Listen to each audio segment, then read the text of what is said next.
नमस्कार दोस्तों, अभी अभी आपका 10th एमपी बोर्ड का मैथमेटिक्स का पेपर हुआ है। इसके ऑब्जेक्टिव के आंसर मैं आपको बता देता हूं ताकि आप लोग पता कर सकें कि कितने आपके ऑब्जेक्टिव सही हैं। देखिए, पहला ऑब्जेक्टिव में 91 और 21 का एचसीएफ निकालना था।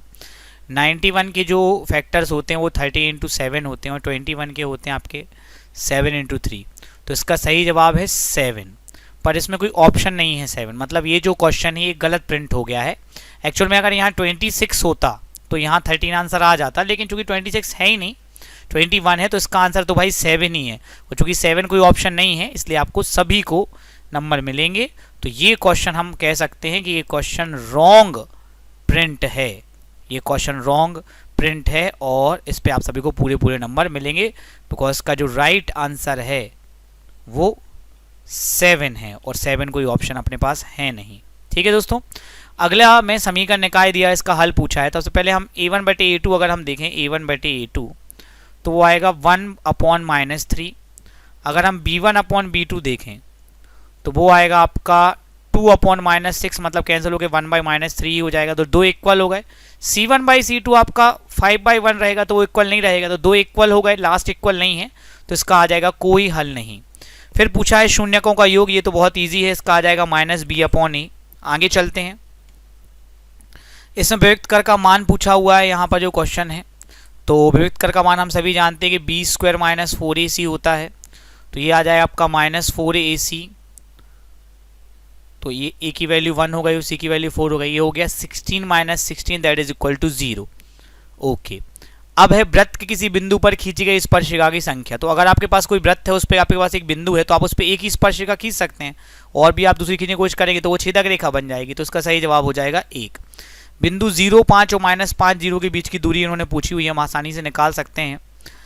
तो फिर भी अगर आप करना चाहें तो 5 का स्क्वायर प्लस 5 का स्क्वायर हो जाएगा, 50 हो जाएगा टोटल, तो ये 5√2 इसका सही जवाब हो जाएगा।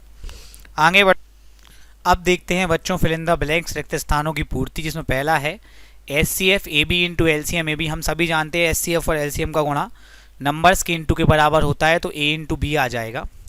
यहाँ पर एक समीकरण दिया हुआ है x + y = 8। अगर हम इसमें x का मान 3 रख देंगे तो y का मान 8 - 3 मतलब 5 आ जाएगा। आगे चलते हैं, वह बहुपद जिसमें घात 3 होती है वो कहलाता है त्रिघात बहुपद। तो इसमें बहुपद नहीं लिखना है, बिकॉज बहुपद लिखा हुआ है, त्रिघात अकेला लिख लेंगे हम। अब प्रथम पद a है, सारवंतर d है, nवां पद पूछा है, सबको फॉर्मूला पता है, an = a + n - 1 × d। प्रत्येक वर्ग समरूप होते हैं। एक रेखा जो वृत्त को 2 बिंदुओं पर प्रतिच्छेद करती है वह कहलाती है आपकी छेदक रेखा, और r त्रिज्या वाले वृत्त का क्षेत्रफल होगा πr²। आई होप ये तो सभी के पूरे सही होंगे। आगे जाते हैं, sec 90 - थीटा पहला क्वेश्चन है, वो हो जाएगा आपका cosec थीटा। cos थीटा जो है वो 1/sec थीटा उल्टा होता है। sin 0 की वैल्यू सबको पता है 0, cos 0 की वैल्यू 1 + tan² थीटा होता है दोस्तों sec² थीटा। लेकिन इसमें चूंकि अंडर रूट लगा है, कई लोग इसको गलत करेंगे क्योंकि 1 + tan² थीटा sec² थीटा होता है, लेकिन इसमें अंडर रूट लगा हुआ है, तो जब इसके बाद अपन इसको करेंगे तो sec अंडर रूट अलग हो जाएगा, तो केवल sec थीटा इसका सही जवाब। कई लोग इसका जी लगा देंगे, जी दिया इसलिए कि आप गलत करें, और under root 1 - cos² theta sin theta, ये आपकी हो गई सही जोड़ियां। आगे बढ़ते हैं दोस्तों, ये किसी पे नहीं बन रहा है कि a = BQ है तो a और b में क्या संबंध है। देखिए बहुत सिंपल है दोस्तों, a बराबर नॉर्मली BQ + R होता है, जहां पे R रिमाइंडर होता है। अब रिमाइंडर 0 है तो a बराबर केवल BQ है, मतलब b जो है वो a को पूरा पूरा डिवाइड कर, तभी तो रिमाइंडर बचा नहीं, वो रिमाइंडर 0 है।